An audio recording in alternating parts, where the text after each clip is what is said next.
He estado pensando estos días cómo me podía presentar ante vosotras y vosotros, porque no nos conocemos de nada. Me gustaría empezar por lo importante. A quien tenéis delante es sobre todo alguien que repitió segundo de la ESO. Y os lo digo porque yo he sido siempre muy mal estudiante. He sido muy mal estudiante y a la vez he sido una persona muy curiosa y que no ha parado de hacer cosas a lo largo de toda su vida. Y a día de hoy, pues ya veis cómo me han presentado, estoy detrás de muchos podcasts y videopodcasts que escucháis sobre todo pues, a partir de Podium Podcast, de Ser Podcast, del País Audio. Pero para llegar hasta ahí no os imagináis la cantidad de cosas que he hecho. Cosas muy distintas y que cuando tenía vuestra edad me obsesionaba si iba a ser eso el resto de mi vida. Es decir, si cada elección y cada camino que estaba tomando era el camino definitivo. De hecho, bueno, esta es la biografía que me piden que envíe a todas partes cuando hago el currículum. Es una biografía resumida, pero ahí os he puesto un montón de cosas que he hecho. He sido, con 18 años era cámara de televisión, a los 13 años estaba ya en la radio, a los 15 estaba haciendo Radio Fórmula. Tuve un grupo de rock que actuó muchísimo, del que prefiero no dar el nombre ahora para no distorsionaros, pero estuvimos 8 años girando, actué. Hice giras en Rusia, estuve en un reality en Estados Unidos. Todo esto, imaginad, 18, 20, 22, 24 años, y cada cosa que hacía, a la vez que suspendía, repetía segundo de la ESO, a duras penas superaba bachiller, todo el rato porque quería hacer un montón de cosas y no había tiempo, y estudiaba periodismo, este es el punto, estudiaba periodismo, porque al fin y al cabo, y después de muchos años, intento preguntarme por qué hago las cosas que hago, que he hecho televisión, he hecho producción de contenidos para YouTube, he trabajado en empresas públicas, en empresas privadas, y al final lo único que me ha movido a lo largo del tiempo ha sido contar historias. No sé por qué, pero eso, cuando nacías a mitad de los 80, tenía mucho que ver con estudiar periodismo, contar historias y de hecho normalmente historias que tienen que ver con la realidad. En los últimos años os he de decir que le he dado mucha importancia a algo que yo creía que había sido una suerte que había tenido y resulta que es una suerte que tenéis vosotras y vosotros también.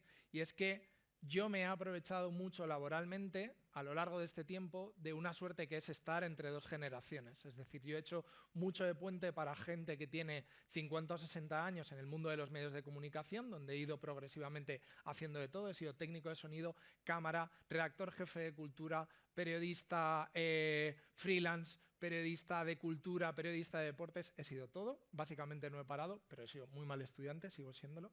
He sido director de máster durante años, por cierto, además de mal estudiante, porque al final, cuando uno es muy pesado, acaba consiguiendo cosas. Y como os decía, hay un valor que yo pensaba que era una suerte que había tenido y que me doy cuenta que en realidad es la misma suerte que vais a tener vosotras y vosotros. Y es que vais a ser capaces de comprender a una generación por encima y a una generación por atrás. Y así es como llego yo al mundo del podcasting.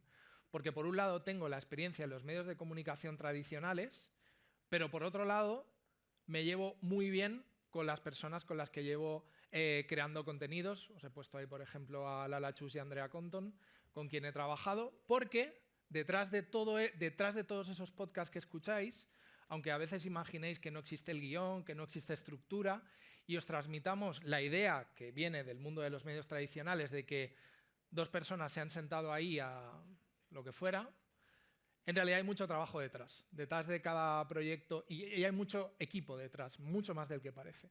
Detrás de cada proyecto de videopodcast hay como mínimo 6, 8 y en algunos casos, por ejemplo, antes os he puesto por ahí detrás el podcast de Vicky Martín Barrocal que dirijo también. Por ejemplo, en el caso de A Solas con Vicky, yo creo que trabajamos de forma activa unas 18 personas, 16 personas.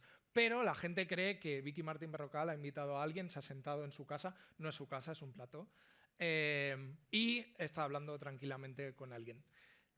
He tenido la suerte de estar en el eje de distintas generaciones, la de los medios tradicionales y la de vosotros o vosotras como audiencia. Y este es un valor que me gustaría transmitiros, apoderaros de este valor, es decir, aprended a escuchar no solo a quien es de vuestra edad, sino también a quien venga por detrás, empatizad con ellas y con ellos, y lo mismo hacia arriba, hacia una generación superior.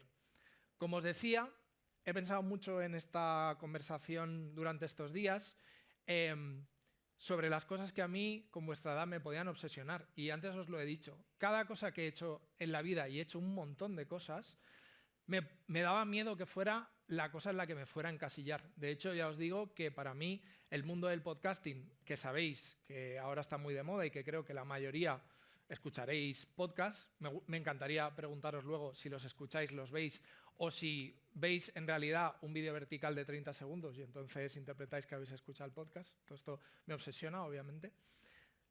Cada cosa que hago, la hago sabiendo o siendo consciente de que no va a ser la última cosa que haga. Yo necesito pensar esto. Necesito pensar que cada elección que tome no va a ser definitiva.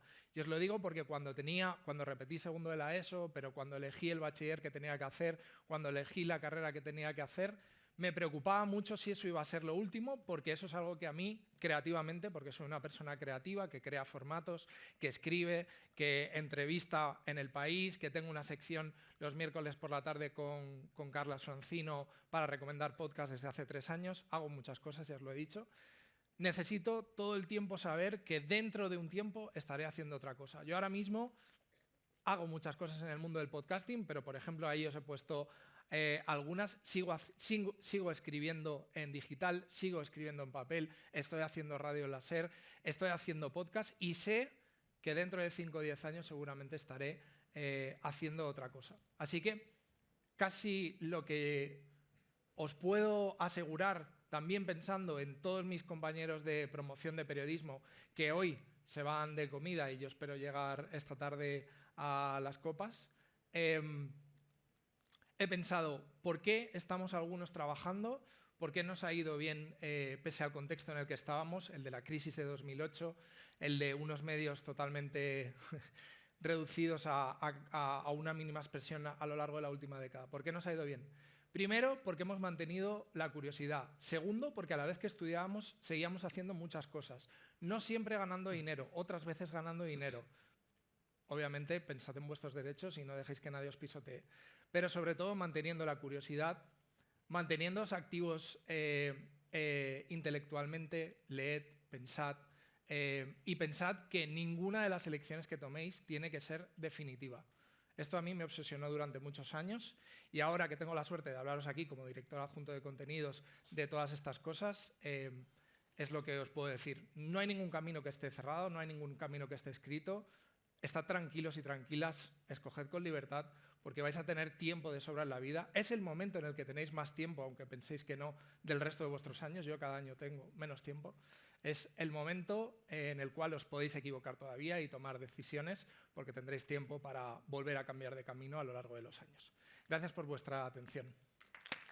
Grande Eugenio, compañero, lo tenéis en la sala de pantallas para el one-to-one.